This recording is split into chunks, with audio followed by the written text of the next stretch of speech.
Il y a une alerte maximale dans plusieurs endroits à travers le monde. Cuba est également dans la ligne de mire. Il y aurait des manifestations, mais on ignore leur ampleur exacte, elles ne semblent pas très importantes. Est-ce que ce sont les Cubains eux-mêmes dans le pays qui vont nous le confirmer? Les autorités affirment qu'elles sont déjà en train de négocier avec les États-Unis et ainsi de suite. Donald Trump essaie peut-être de mettre en œuvre son plan pour s'emparer définitivement de l'île. Et c'est ici que je lance le message déjà détaillé ensuite à la population cubaine. Faites tout votre possible pour rester ferme et si possible, restez chez vous. À cause des opérations qui pourraient être en cours en ce moment par les forces étrangères dans votre pays,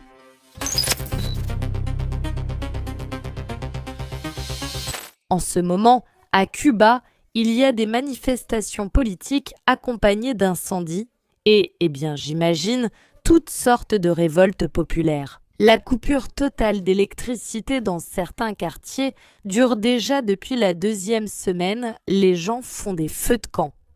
Une raison supplémentaire de descendre dans la rue a été le discours du président qui a annoncé le début des négociations avec les États-Unis. Ici, je ne saurais pas vous dire si les manifestations seraient alors pour soutenir ce début de négociations avec les États-Unis ou si les manifestations seraient pour dénoncer les négociations avec les États-Unis en tant que telles. En tout cas, dans certaines villes, les manifestants ont incendié les bureaux locaux du Parti communiste à Cuba. Je vous montre les images où, soi-disant, ces foules sortent. J'imagine que cela se passe. C'est-à-dire qu'ils sortent pour soutenir les États-Unis et compagnie et pour dénoncer le gouvernement actuel. Et ici, il faut faire très attention. Je ne sais pas si vous vous souvenez de ce qui s'est passé à Cuba il y a, je pense, 1 mois ou peut-être un peu plus d'1 mois. Nous parlons de ce bateau qui a été intercepté par les services cubains de manière absolument précise. Il a été stoppé avec une rapidité étonnante. Donc, nous avons dit que l'opération a effectivement été un grand succès. Mais je vous ai dit une chose parce que j'en ai aussi parlé ici. Certaines forces spéciales de la Fédération de Russie ont discuté de la façon dont cette attaque pourrait être menée, vers où elle pourrait être dirigée depuis les États-Unis. Enfin, j'essayais de comprendre ce qui pourrait vraiment se passer à Cuba. Et ils m'ont dit ce qui suit. Ce groupe-là, qui était censé être composé de Cubains expatriés, qui apparemment avaient eu des problèmes avec la justice à Cuba, s'était réfugié aux États-Unis. Très probablement, ils ont été recrutés par les États-Unis, soit en prison, soit dans un contexte un peu criminel. Et ensuite, armés, ils étaient retournés à Cuba en bateau et l'un de ces bateaux a effectivement été intercepté par les autorités du pays. Alors je vous ai dit, faites attention, ce bateau pourrait ne pas être le seul et en fait, il pourrait faire partie d'une sorte de couverture. Pas que, de la même manière qu'ils arrêtèrent ce bateau, les Cubains de bateaux vers d'autres territoires des États-Unis, et s'il s'agissait de Cubains armés, bien sûr les États-Unis, en principe, enverraient ces forces, puis feraient comme s'ils se lavaient les mains, s'ils n'avaient absolument rien à voir avec la situation à Cuba. Et peut-être que cela pourrait en faire partie, et c'est maintenant, surtout aux Cubains, vraiment, que je vous appelle à être très attentifs à ce qui se passe dans votre pays. C'est maintenant qu'il faut prêter attention à cette affaire parce qu'il faut faire très attention aux détails. Ce que m'ont dit les services spéciaux de la Fédération de Russie qui auraient du mal à opérer là-bas, les services spéciaux américains, ils m'ont dit qu'il s'agirait d'agents isolés, c'est-à-dire des Cubains ordinaires, mais dûment entraînés pendant quelques mois et correctement armés qui pourraient arriver à Cuba. Avec l'intention claire, bien sûr, de prendre cette armure, de la cacher quelque part jusqu'au moment opportun.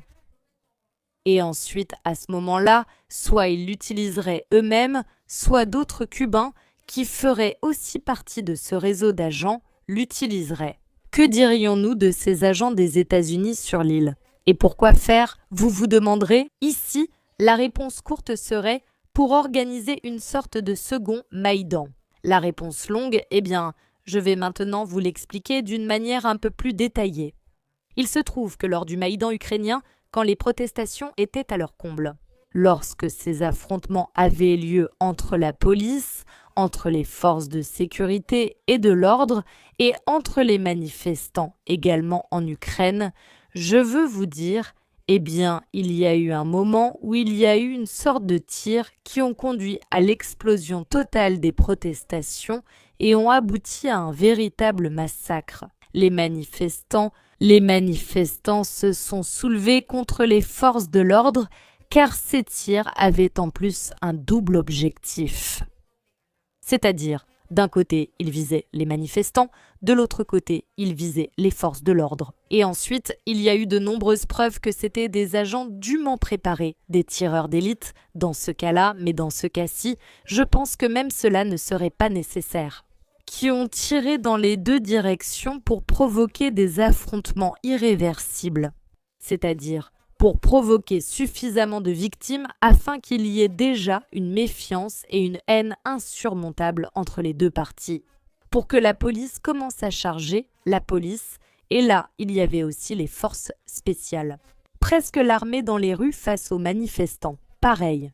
Qu'ils commencent, qu'ils redoublent d'efforts au moment de lancer des cocktails Molotov, d'affronter les autorités, de dénoncer cette situation absolument injuste. En définitive, ce qui se passe actuellement à Cuba, je pense que cela pourrait faire partie de ce même plan. Et c'est pourquoi il y a la volonté de négocier avec les États-Unis de la part du gouvernement cubain. Cela pourrait aussi se comprendre car, après tout, Cuba occupe une position absolument stratégique pour les États-Unis. C'est un endroit où s'impliquer, c'est très difficile de façon active. C'est-à-dire, nous nous souvenons tous de la crise des missiles lorsque l'Union soviétique a essayé. Aujourd'hui, il est impensable que la Chine ou la Fédération de Russie s'installent à Cuba en lui fournissant par exemple des armes nucléaires ou de l'asile. Assurer d'une manière ou d'une autre l'existence de l'île dans les conditions souhaitées, que ce soit par la Russie, par la Chine ou par Cuba elle-même. Parce que les États-Unis s'y opposeraient et pourraient s'y opposer au point de déclencher, de provoquer la Troisième Guerre mondiale. Car en réalité, c'est une pierre angulaire historiquement très importante. Et dans ce sens, je pense que la question de ce bateau qui est entré avec ces Cubains armés qui ont été éliminés, c'est pareil. Ce n'était pas un événement isolé, mais plutôt le symptôme d'une dynamique qui pourrait maintenant s'imposer sur le terrain. Et vraiment, j'appelle tous les Cubains à essayer de ne pas sortir dans les rues, à essayer de surveiller jusqu'où la situation évolue. Parce que nous l'avons déjà vu en Ukraine. La seule chose que je veux éviter d'ici, ce sont des victimes humaines. Alors, que l'on vous propose, qu'on vous demande, qu'on essaie de vous acheter, peu importe, s'il vous plaît, votre vie vaut bien plus que ça. C'est maintenant qu'il faut agir. Si vraiment, le plan dont je viens de vous parler et qui a déjà été mis en œuvre à l'époque en Ukraine peut également être appliqué et a vraiment pu être réalisé pour Cuba. Nous serions donc face à une situation où nécessairement, à un moment donné, ils sortiront. Ces armes, qui ont été conservées pendant tout ce temps dans des bateaux qui les ont amenés à Cuba, avec très probablement tous ces ex-Cubains qui sont partis s'expatrier aux États-Unis et qui, pour un prix modique, ont fini par apporter un danger direct et immédiat à leur pays d'origine. Alors, est-ce maintenant que ces armes pourraient sortir dans les rues et qu'elles pourraient finir par tirer, que ce soit sur les manifestants ou sur les forces et corps de sécurité de l'État, elles tireraient probablement dans les deux directions. Dieu nous en préserve, mais j'ai le devoir, je crois, de vous avertir. Alors, s'il vous plaît, restez vigilants et essayez de garder le plus grand calme possible, la plus grande patience possible. Ce qui se passe actuellement dans notre pays.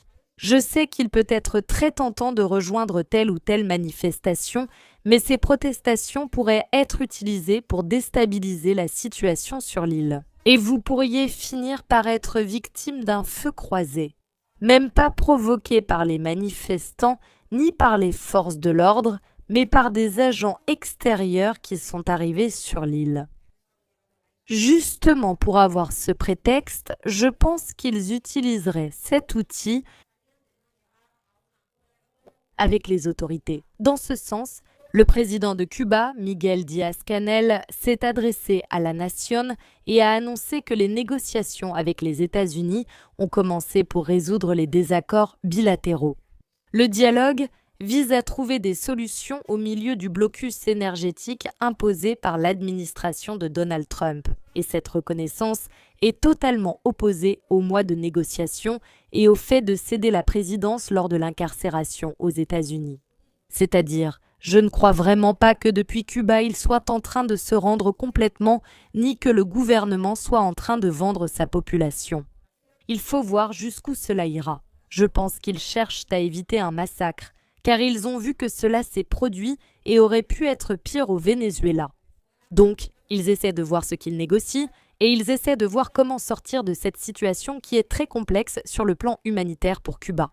Mais pendant les discussions, nous avons confirmé la volonté de travailler sur la base de l'égalité et du respect des systèmes politiques, de la souveraineté et des gouvernements des deux États. C'est ce qu'a déclaré le chef cubain lui-même. Le chef de l'État a ajouté qu'aucun carburant n'a été fourni à Cuba depuis plus de 3 mois. Il a lui-même participé aux négociations, ainsi que l'ancien président Raúl Castro et certains membres du Parti communiste.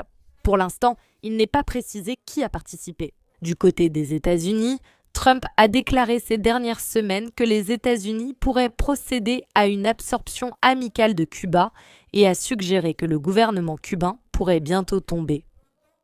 Mais pour l'instant, si le gouvernement cubain se montre disposé à négocier et qu'on parvient à la même solution à Cuba, ou une solution proche de celle du Venezuela représente en réalité, du moins en termes médiatiques, une plus grande perte de publicité pour Trump que pour Cuba et le Venezuela eux-mêmes.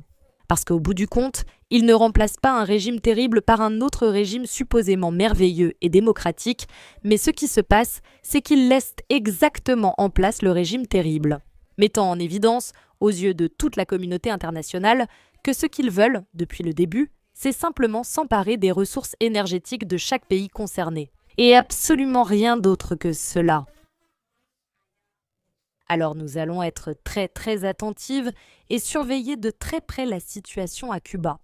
Et je répète et je réitère le message que je considère absolument fondamental à adresser d'ici aux Cubains, s'il vous plaît, patience, s'il vous plaît, calme et s'il vous plaît, tranquillité et surtout vigilance maximale.